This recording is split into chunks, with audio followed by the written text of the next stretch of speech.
Ben-Hur, A Tale of the Christ, by Lew Wallace. First Book, Chapter 1.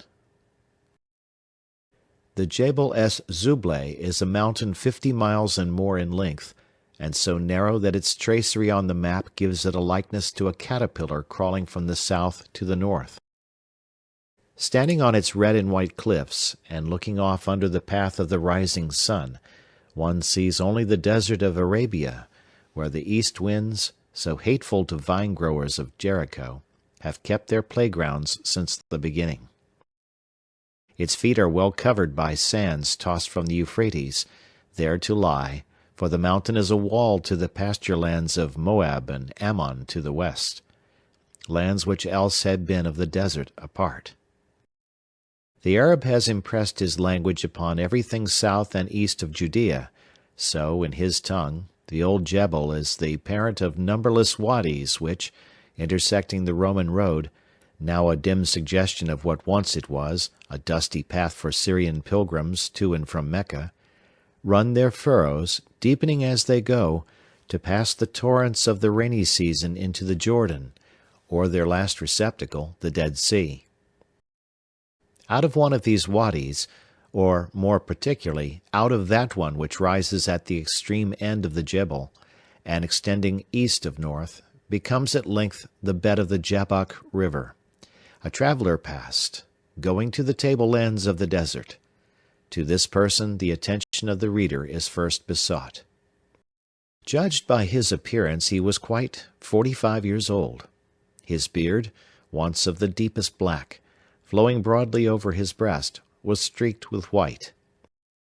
His face was brown as a parched coffee-berry, and so hidden by a red keffiyeh, as the kerchief of the head is at this day called by the children of the desert, as to be but in part visible. Now and then he raised his eyes, and they were large and black. He was clad in the flowing garments so universal in the East, but their style may not be described more particularly, for he sat under a miniature tent, and rode a great white dromedary. It may be doubted if the people of the West ever overcome the impression made upon them by the first view of a camel equipped and loaded for the desert. Custom, so fatal to other novelties, affects this feeling but little. At the end of long journeys with caravans, after years of residence with the Bedouin, the Western-born, wherever they may be, will stop and wait the passing of the stately brute.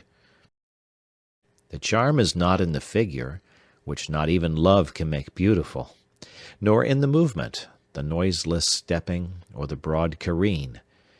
As is the kindness of the sea to a ship, so that of the desert to its creature.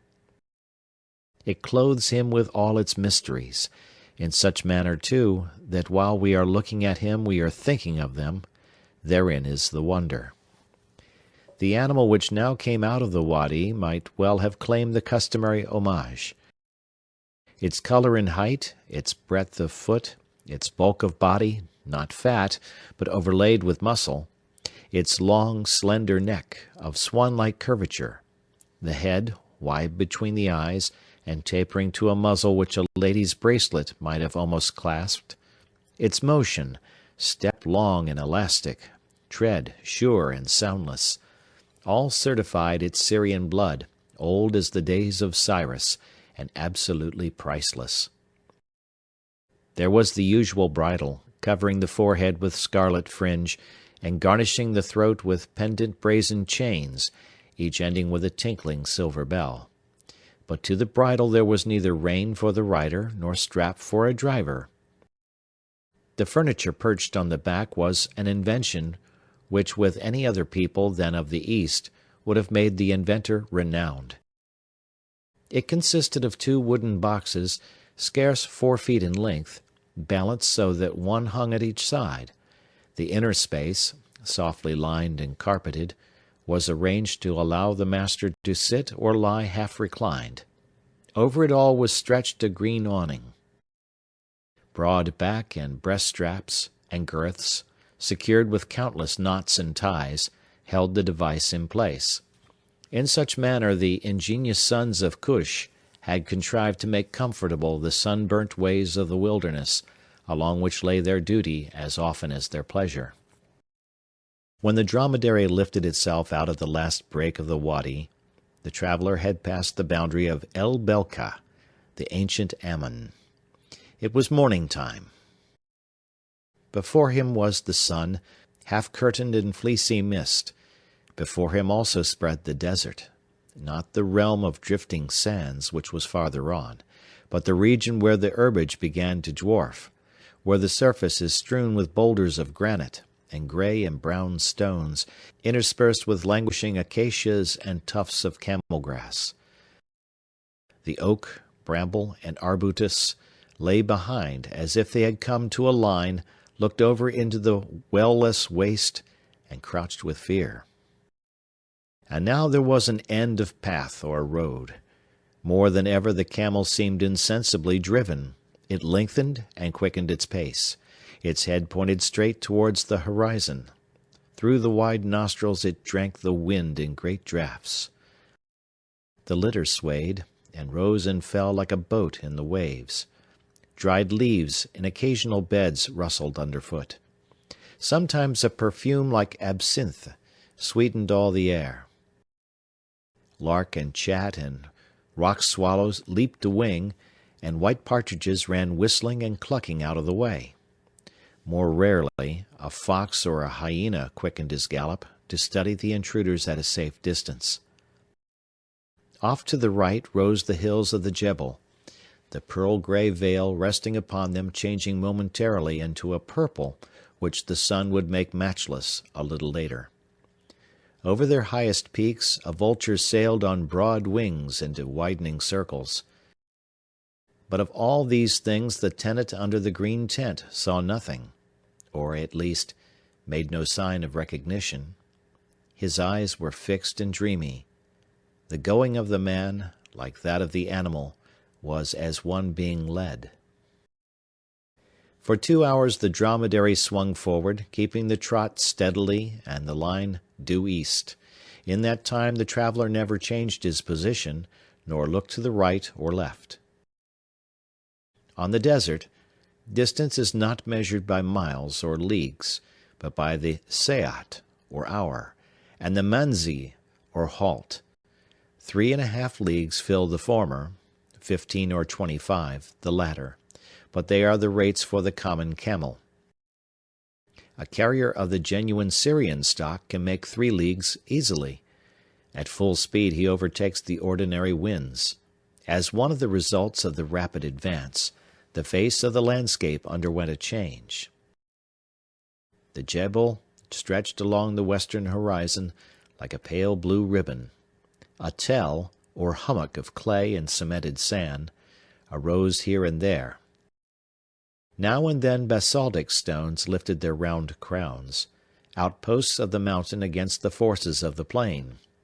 All else, however, was sand, sometimes smooth as the beaten beach, then heaped in rolling ridges, here chopped waves, there long swells. So, too, the condition of the atmosphere changed. The sun, high risen, had drunk his fill of dew and mist, and warmed the breeze that kissed the wanderer under the awning. Far and near he was tinting the earth with faint milk whiteness, and shimmering all the sky. The hours were passed without rest or deviation from the course. Vegetation entirely ceased. The sand, so crusted on the surface that it broke into rattling flakes at every step, held undisputed sway. The Jebel was out of view, and there was no landmark visible. The shadow that before followed had now shifted to the north, and was keeping even race with the objects which cast it. And as there was no sign of halting, the conduct of the traveller became each moment more strange. No one, be it remembered, seeks the desert for a pleasure ground. Life and business traverse it by paths along which the bones of things dead are strewn, as so many blazons. Such are the roads from well to well, from pasture to pasture.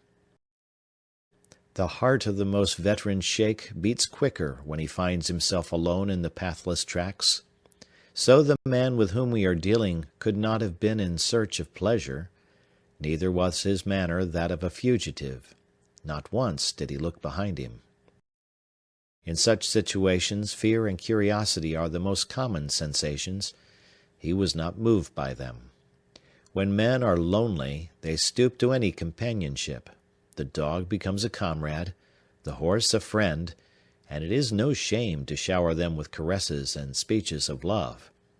The camel received no such token, not a touch, not a word. Exactly at noon the dromedary, of its own will, stopped, and uttered the cry or moan, peculiarly piteous, by which its kind always protest against an overload, and sometimes crave attention and rest. The master thereupon bestirred himself, waking as it were from sleep. He threw the curtains of the howdah up, looked at the sun, surveyed the country on every side long and carefully, as if to identify an appointed place. Satisfied with the inspection, he drew a deep breath and nodded, much as to say, "At last, at last." A moment after he crossed his hands upon his breast, bowed his head, and prayed silently. The pious duty done, he prepared to dismount.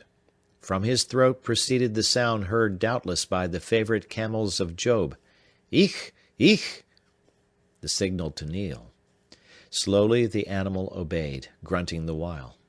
The rider then put his foot upon the slender neck, and stepped upon the sand. End of chapter.